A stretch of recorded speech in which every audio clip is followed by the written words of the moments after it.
So I have shared all these things with you with a view to give you a background, a comprehensive side of the different facets of this meditation. So long as we have a mind, an active mind, we will have to work for spirituality. When we have an inactive mind, or when we control the mind, and mind listens to the instructions we give to the thinking process, and not that thinking tells us what to do, when that happens, then love and devotion alone will work and take you to the highest level. The sound current manifestation of your own self will be enough to pull you, take you back. These courses we go through depending upon our karma, what we have become laden with, what comes in our way. We have to do our duties in this world. We have to perform so many things. Karma creates relationships. Karma creates duties. Karma creates emotional reactions to things. We go through them. Take them as an opportunity. Good and bad karma was a great opportunity to become human. We got a human body now, human free will, human experience of free will. Let's use it and seek what is the highest in our daily life. If we can prioritize our activities and say, I put this activity number 1, this at number 2, number 3, and put spiritual progress, meditation as number 1, you'll succeed. It's as simple as that. If you say, I have more important things to do, after all I'm human, I'm living in this world, I have to do all these things, and when I get time I do meditation, once a month, once a week, or whenever I get time, that's a very low priority. And then meditation remains a low priority, success in spirituality remains a low priority. Now you can argue, the mind can argue, look, you can't ignore your duties in the world, you can't ignore your boss and your job, you can't ignore your customers, you can't ignore anything that you are doing here, better pay attention there. And meditation, it's a thing you should do when you retire. You'll have plenty of time when you're old. If this is the approach the mind gives us, we don't do anything. We won't even do our worldly job very well. We'll have disappointments, the boss will be angry, customers will run away, business will be lost. We say, what is happening to our karma?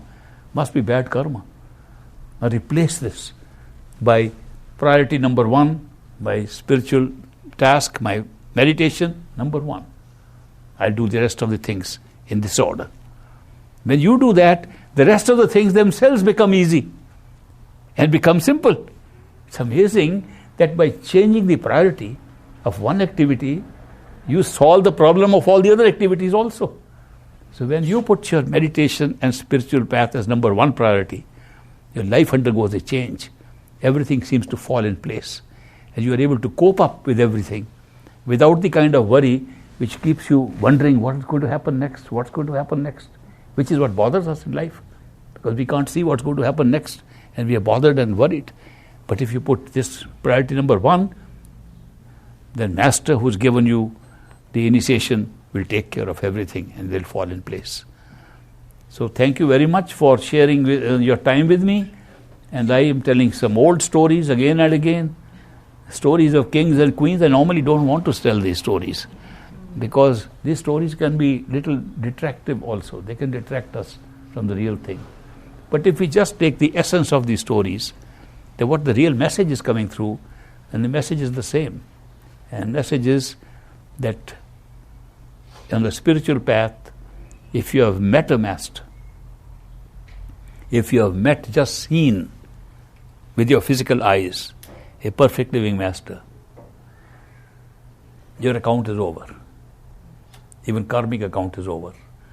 You are bound to be initiated at some point. Maybe that master or another. The darshan, that means looking at a master, a physical form of a master, is good enough to give a complete break to what has been happening in the past. If the master looks upon you, which is called drishti, if the master's look is on you and he can look straight into your eyes, then within the next couple of lives you will be initiated and get it. If you are initiated by a perfect living master, the maximum time, even if you are a little wayward about meditation, his maximum is 4 lives, they say. And therefore, it's only a little time period But the fact you are with a master is good enough to put you on the road back to home. But if you do get initiation from a master and follow the instructions, this will be your last life. You could be stopping on the way if you want to enjoy some time in different stages. But physically, to be here, that becomes the last life. Good way to escape from here and get away. And you'll be able to see all this. The more you meditate, the more you are able to see things that are going to happen, see things how they happen, get all the answers to your questions.